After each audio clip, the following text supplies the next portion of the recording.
Welcome to the Bigger Cash Flow podcast, where we interview business owners and real estate investors that share tips and tricks on how to grow your cash flow and reach financial freedom.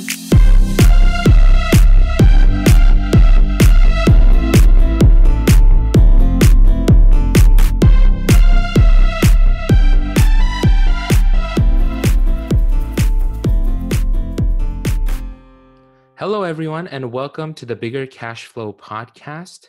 Today, I'm very excited to introduce to you Brent Kawakami, a multifamily real estate investor. Brent is an engineer and Hawaii native who is currently invested in 450 multifamily units in Texas, Georgia, and Ohio.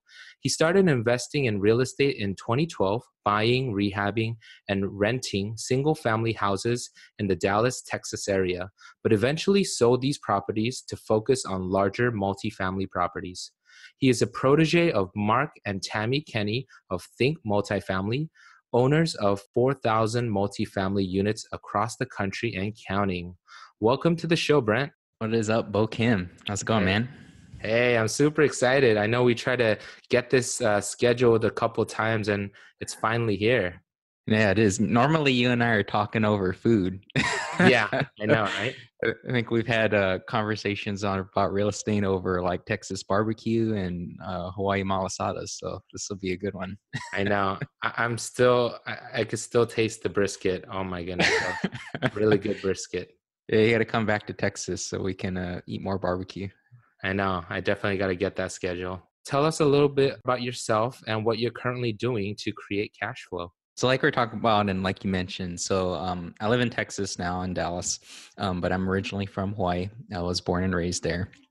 And I was pretty much like your very standard, go to school, get good grades, go to college, get a good job, all that type of thing. So that's what I did. I went to University of Texas, Austin, got an engineering degree, got a good engineering job, and really had no entrepreneurial bone in my body at all. I was very much the guy who's going to like climb the corporate ladder, right? And probably a couple years in my career, I read that, that famous purple book, right? Rich Dad, which ends up being like the gateway drug to this other world talk that you and I love. And so I got into a bunch of other stuff. I started an online business. I got into, gold and silver and dividend stock investing and peer-to-peer lending. And, you and I have had great conversation about infinite banking, got into that. And then ultimately settled on real estate as the side hustle. Started, like you said, with single family rentals, and then kind of just leveled up to there from there into larger multifamily, which is what I'm focused on now. Maybe you told me this before and I just forgot, but I didn't know you dipped your toes into e-commerce and gold and all this stuff. Yeah. Did you do that for a while, or what was that like? Yeah, it was kind of like, when you get into all this investing things, right? Like there's a lot of, I guess, you dive into all the podcasts and the books and all that type of stuff. And then you end up trying different things, right? And so, I got into different education groups, so, took online courses and, kind of just dabbled in a lot of these different things. And so it's kind of one of those, hey, throw stuff against the wall and see what sticks, Yeah. But I think the big aha I had was, you see that there's like some statistic out there where like 80% of new millionaires are created through real estate or a small business, and ultimately rental real estate's a business, right? So that's kind of like, oh, there's something to it. So that's kind of what had me focus on it. I still dabble in those other things, but real estate's kind of the main focus for sure. I see a lot of people, especially the newer real estate investors who reach out to me on Bigger Pockets or Facebook after seeing a couple of my posts, just like I did, and I'm sure you did as well. You get that shiny penny syndrome, and you see all the different types of ways that you can make cash flow. And there's a lot of people outside of real estate who are just killing it, whether they're doing, Amazon or drop shipping or all these other things like an Etsy store even. Yeah. But I think the key is to try different things and see what fits your temperament and what kind of aligns with your goals, and then just going all in on it. So yeah, and I think you have to find there's a hierarchy of all this stuff too, because certain things of those, like I would consider true investments. Certain things of those I would consider a business. Other ones I'd consider just pure speculation and gambling. And they Yeah. all have a place. They all have a place to it, right? And so you just got to figure out, what is your risk tolerance? What are you most interested in? What are your strengths? What are you good at? That type of thing. Mm-hmm. And then focus, right? So, focus, what is it? Follow one course until successful, right? So you just got to find the one that you like and focus on it. So a lot of my listeners know my story and how I got started into real estate investing is, I naturally fell into it after renting out one of my rooms, and I'm like, this cash flow is awesome. How do I do more of it? Well, for you, how did you get into real estate investing and what made it really click for you? So I started doing single family rentals here in the Dallas area, and kind of what led me to it, I was doing all the research, and then it was like, hey, this is the way to go, right? And I ended up joining like a local education group, like real estate education group, and they kind of have a business model, and they teach how to buy, fix, and rent single families, but also multifamily as well. So I started with the single families back then, and so this was like 2012, so totally Ooh. different totally different market, right? So back then here in the Dallas area, like the thing then was like, you could buy like, your all American home, your 322 1,500 square feet, pitch roof, house that you could rent, and it met all like those criteria. I probably didn't know all of them back then, but met the 1% rule and all that kind of stuff. And so that's what I did. Would purchase some, rent them out to a tenant, and then rinse and repeat, right? And so I still remember the first day that like I met my first resident at Starbucks to review the lease and get the deposit in the first month's rent. And then I remember driving home after that, and I'm like, wow, this works. So you mentioned a real estate course. I also get this question a lot of the time, and they ask me, hey, Bo, should I pay money for a course or a guru? There's so many courses out there. What are your thoughts on that? Do people necessarily need to get a course, a mentor? Should they pay for one? Any advice? So I think it depends, right? As always, I think it depends on how you are, right? Are you a very hands-on person? Are you the type of person that's gonna, I only learn by doing, or I learn certain ways? I think it also depends on kind of what piece of real estate you're getting into. So like, in my opinion, if you're getting into like sort of the smaller single family space, you can probably get by without necessarily, paying a coach or mentor, or maybe going through a course. Whereas with the larger multifamily, I feel like it's almost a requirement if you want to go fast and get connected in, just because of it's kind of an unfair game where, it's the who type of thing. Yeah.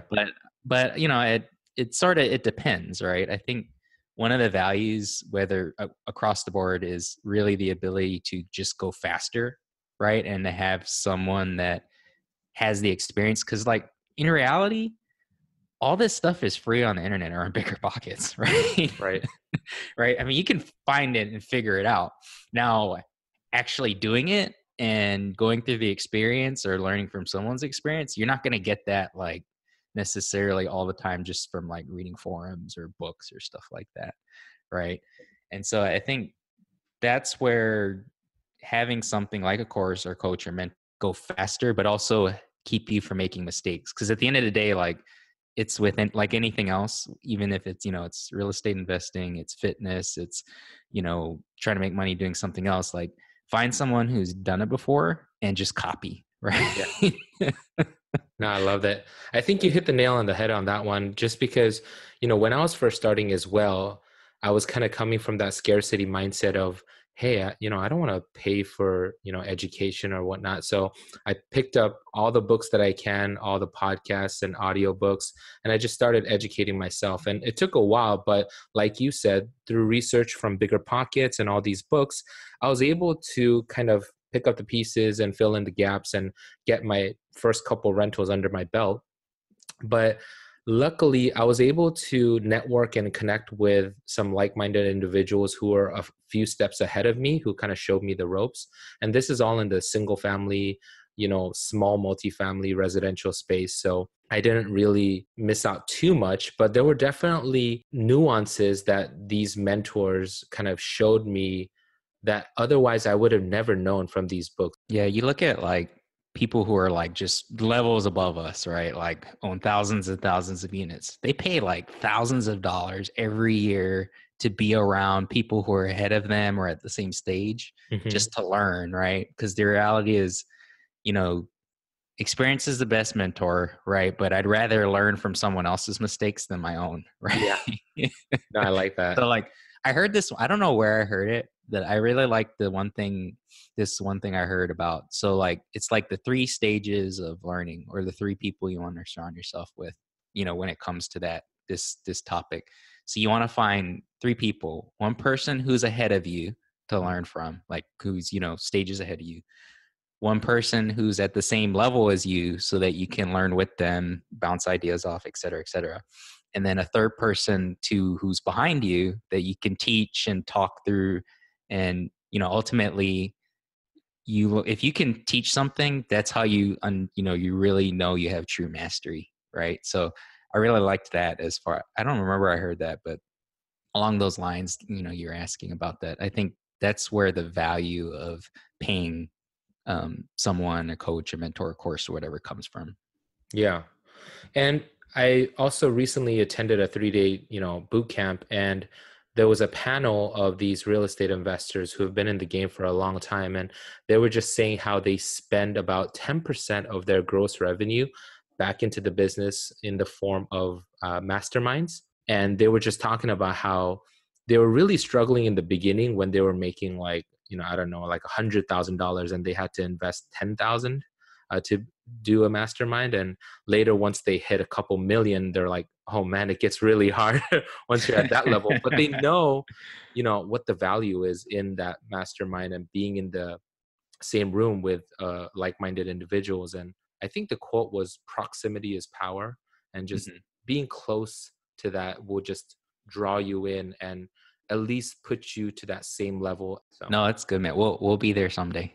Yeah, no, for sure. The more that I, gain experience in investing in real estate, the more I agree with the phrase, real estate is very local to the individual markets, especially when you're looking at, the United States and the different primary and tertiary markets. I am curious, did you experience the single family market and the multifamily market kind of moving in different cycles?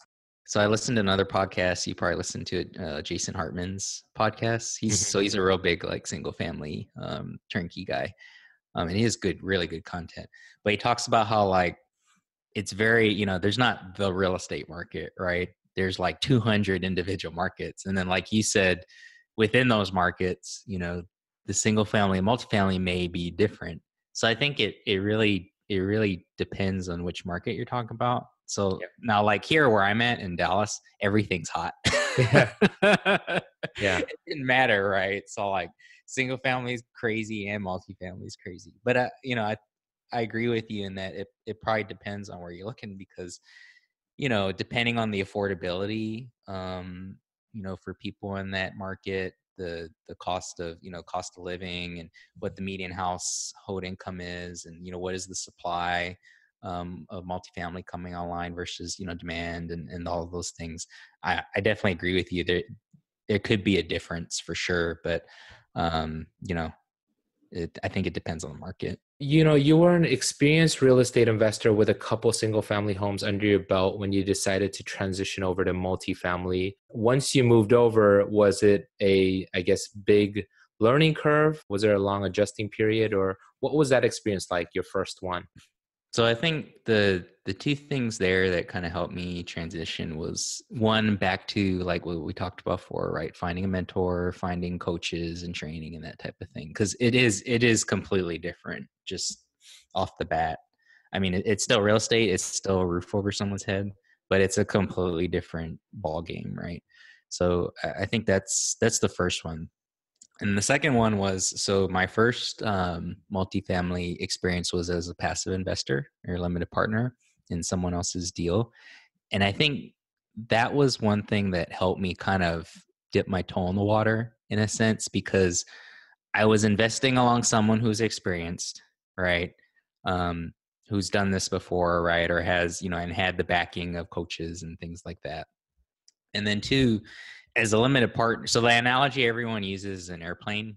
So like, you have the pilots in the front of the airplane who are the general partners who, they're putting the deal together and that type of thing. And then they're raising money from limited partners who are the passengers, right?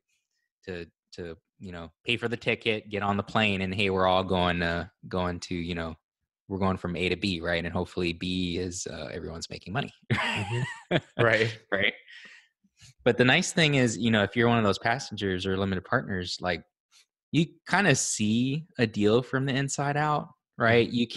You can, you see the communication that, that person who put the deal together does, right? You see the reports they're putting out, the issues or the successes they're dealing with. You can ask them questions, which is great, right? Which is, much better than, if you're investing in Facebook stock, right? You're not going to be able to ask Mark Zuckerberg, why did we do this, right? Yeah. Or, what was the decision make process there, whatever, or what does this mean on the financial report? Yeah. Whereas, in these multifamily deals, you can do that, right? Now, granted, you're not trying to be a nuisance, right? But you can learn while you're doing it and ultimately be involved or not as involved as you want. And so for me, that was a great way to kind of learn, because in essence, I don't have responsibilities necessarily after, you write a check into the investment. So you can learn while you're in it without maybe the risk of, hey, I'm the guy who's like flying the plane. So other than what you just mentioned, can you kind of share with our listeners also what might be in the role of a limited partner? So really in a limited partner side, so in simple terms, I mean, really you're one of the partners that's bringing funds, right? So like, I'm just going to use a high level example. Say you're buying like a $5 million building and, we're putting down 20%, because we're getting an 8% loan, you're one of the people who's helping to bring the funds to put down that down payment, right? And in very, very simplistic terms. And so there may be, depending on the size of the deal, a few folks doing that. It may be, 30, depending on, how big of a property is.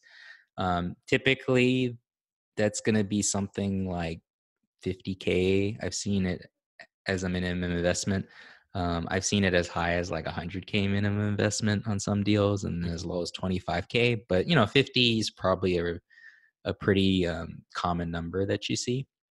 And in reality, there's a lot of stuff up front that you're vetting the sponsor or the general partner who's putting together the deal, right? You're vetting the deal yourself, right? You're doing your own research. You're looking at all the business plan and all that type of stuff. There's paperwork you have to put together, you have to fill out. So there's this thing called a PPM, private placement memorandum. And it's this huge stack of papers that like outlines, everything from, how this is real estate's bad thing to invest in. You could lose all your money and all the risks involved. And, has an operating agreement on how the company is going to run and voting rights and all these types of things. But at the end of the day, as a limited partner, you can, like I said, you can kind of be as involved or not involved as you want, right? Some people are just, they want to learn and ask questions and read the reports and that type of thing. And then others, if you're someone who maybe has a good W-2, you make a good job, you don't hate your job. Here's my money, send me a check every once in a while, which is also good too. So yeah, I think as a limited partner, that's pretty much as passive as you can get, right? Yep. In terms of the mailbox money. So no, that's we all got into this to make passive income, right? So yeah. not necessarily create a new job for ourselves, unless you enjoy it.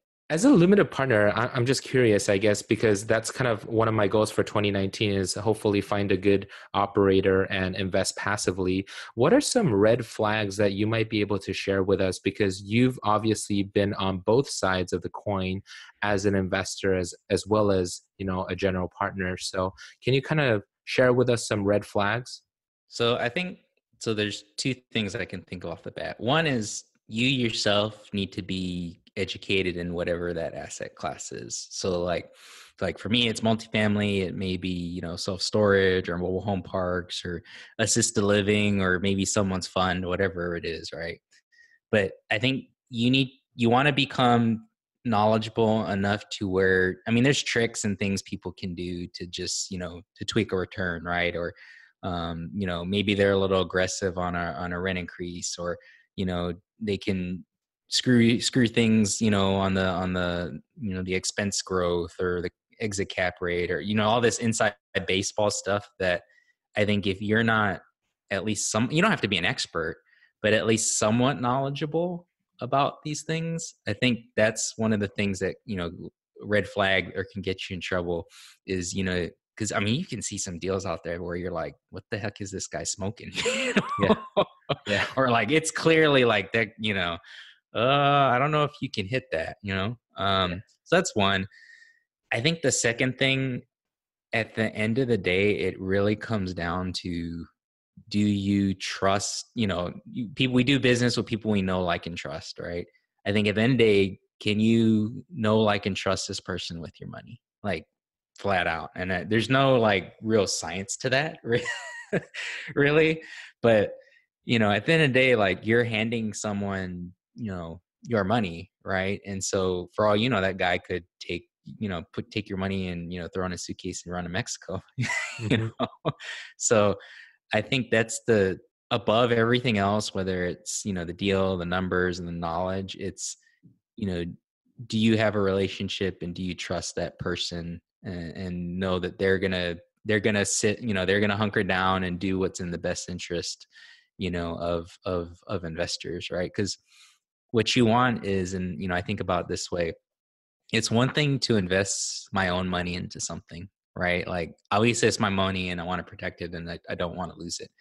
It's a completely different thing, and it should be a completely different thing to anyone you invest with, that if you're taking someone else's money, right? Like, losing someone else's money has got to be like the worst thing ever, right? And so you want someone who really has that thought in their mind and is going to take care of investors first and foremost, almost more than themselves. Yeah, I think I say this a couple times before on my podcast, but as an investor, I think you're going to come across times where you just got to trust your gut.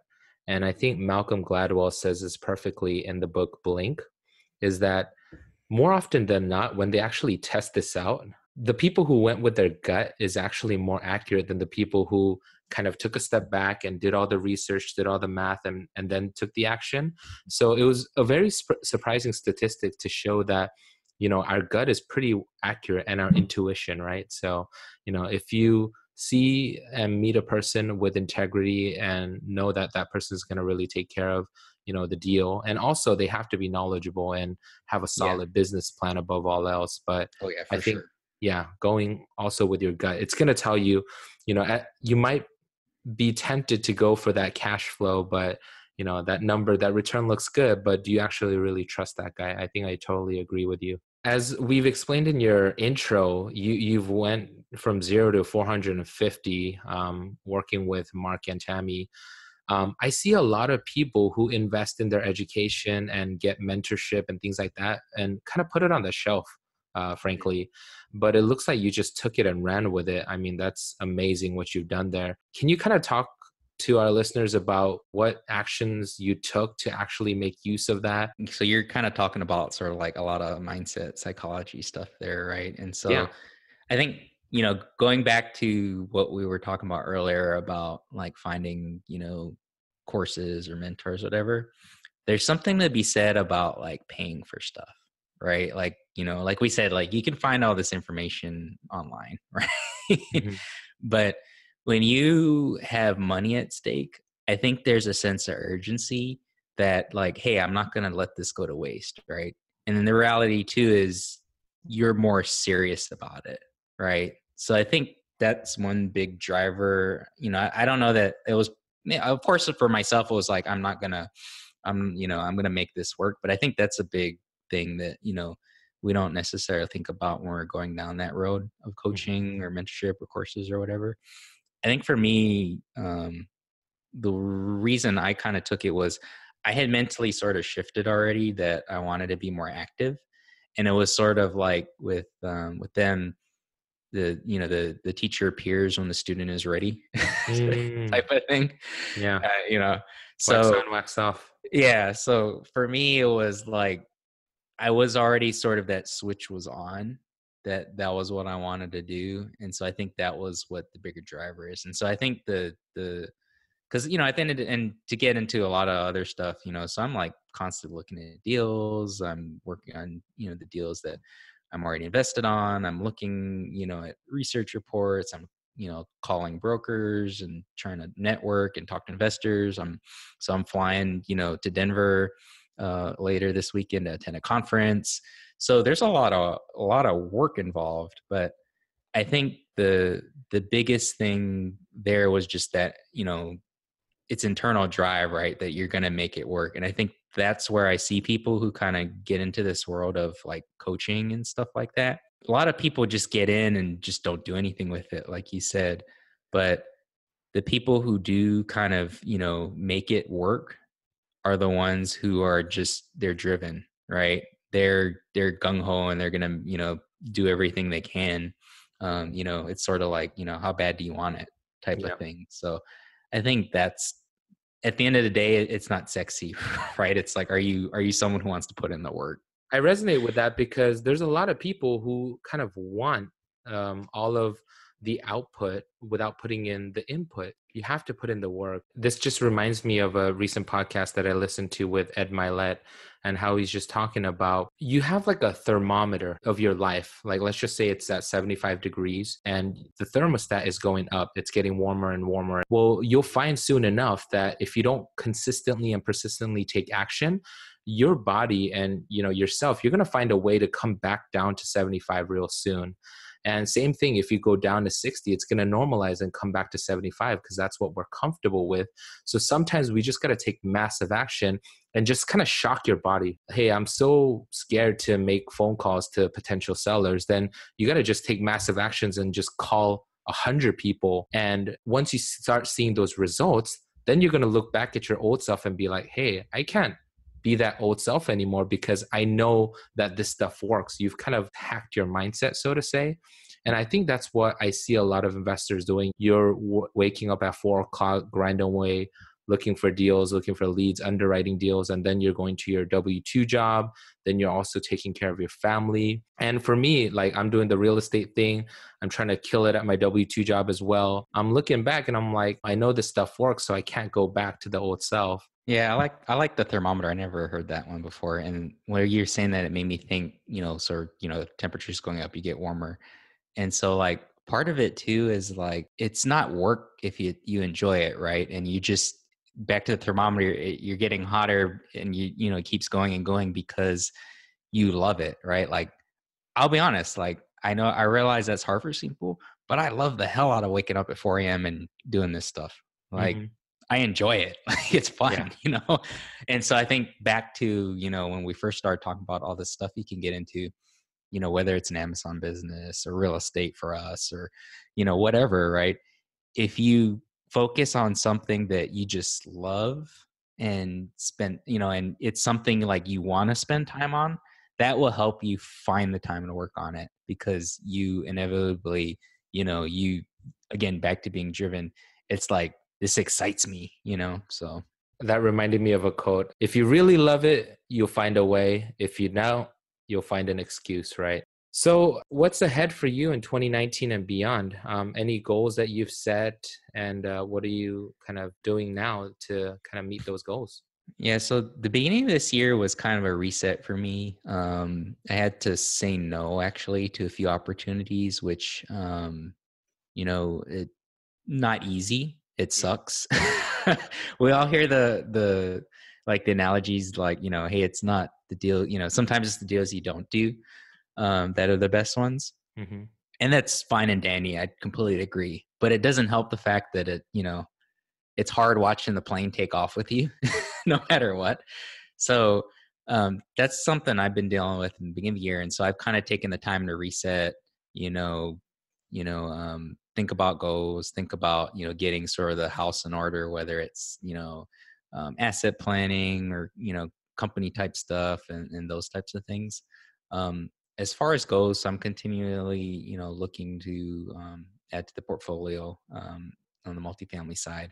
I don't have like hey, I'm going to do X number of deals or add X number of units. I think for me personally, that's some arbitrary number that you're trying to hit, because the reality is, depending on the deal and depending on the, where we are in the cycle, the right number of deals to do might be 0. I don't, I prefer that not the case, but that might be the right number. So, for me, it's just kind of head down, keep charging forward, and, we'll kind of see what happens. It's funny because I was kind of setting goals in the beginning of this year, and I was like, hey, I want to double my portfolio. So I want to get to like, what is that? I was at 12. So like 24 units by the end of the year. And then I read the 10X book as I was preparing for the Grant Cardone conference. And he was like, you got to 10X your goals. I'm like, oh shoot, 120 units. Well, and then that's 240, man. You said 24 units. That's 240. So I think it's about that mindset of continuously trying to improve. I also kind of took a step back and placed less emphasis on the units, but in terms of like the quality and making sure that I continuously improve, not only from like a growth perspective, but from all other aspects of my life. And one aspect is just really networking and connecting with like-minded individuals, because I really find joy in doing the stuff like you do and just talking with other people. I feel like it's kind of like feeding my soul, so to say. So that's a huge part of what I want to do this year as well. Yeah. I think the thing with the 10X thing is like, so it's sort of you want to have goals so big that it scares you, right? In a way, but also like kind of scares other people. And so like the way I think about that is, obviously it's not necessarily a number, but it's like, you want to have a standard so high that, again, it makes people uncomfortable. And the reality is you're going to operate at a level that most other people are not even going to fathom. Right. So like the most obvious like analogies to all, everything's like sports, right? And teams. Right. And so like, hey, you watch, so I'm a big football fan, right? So you watch like, professional or college football, right? There's like 2 teams that are gold standards of everything, right? The New England Patriots and the Alabama Crimson Tide. And I can't stand both of them, but I respect them, right? And so like you look at them and it's like, when they're winning a game like 34 to 12 or 21 or whatever, right? They're not celebrating, right?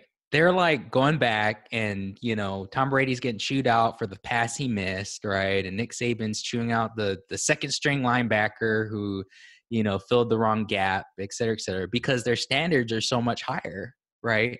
And the level of detail that they're operating at is just at a different level. And so I think, to me, that's where sort of that 10X mindset is. It's not necessarily, hey, I need to add a bajillion units to my portfolio, right? It's more just on a day-by-day basis. Your standard is just, and so there's another podcast I listen to, the MF CEO by Andy Frisella. Great podcast. If you're offended by cursing, don't listen. But I love like the mindset that he talks about there is like, your mindset going into anything should be to dominate, not just win. Right. And so I think that's where those mindsets to me kind of are applicable, if that makes sense. Oh, now that's going to be the name of this podcast: How to Dominate Real Estate Investing.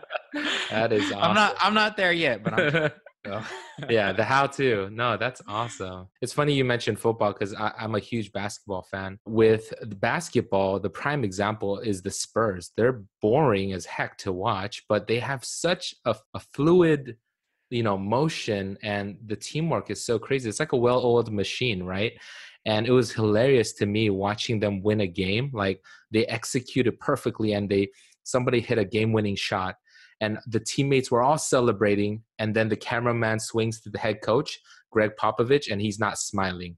He is actually pissed. Yeah, he's pissed that it was last minute, right? Yeah, it's like, you guys put us in this situation. No, it was hilarious. And the next day I was looking on some, sports news website, and it said the team got ripped, by Greg Popovich. And I'm like, that's classic, that's hilarious. And so that's where, it's what are your standards, right? And so that's where the 10X, to me, that's where the 10X mindset it comes into play. So we're kind of nearing the end of our show, and I was wondering, is there any kind of parting words of wisdom or advice that you'd like to share with our Bigger Cash Flow listeners? So we talked a lot of, a bunch of good stuff. I think really it's self-awareness is the piece that, is really going to help you, right? Having the self-awareness to know what you're good at, know what you're interested at, and aligning yourself, whatever investment activities you're doing with that self-awareness in mind. So where can our listeners go to learn more about what you do? Yeah, so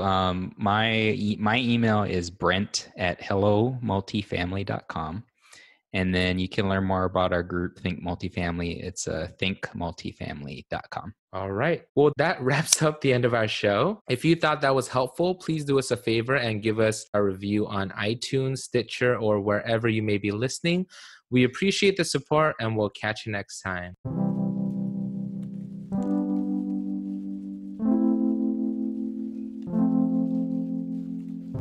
Thank you for listening to the Bigger Cash Flow podcast. Please remember that opinions of the guests are their own, and nothing on this show should be considered personal or professional advice.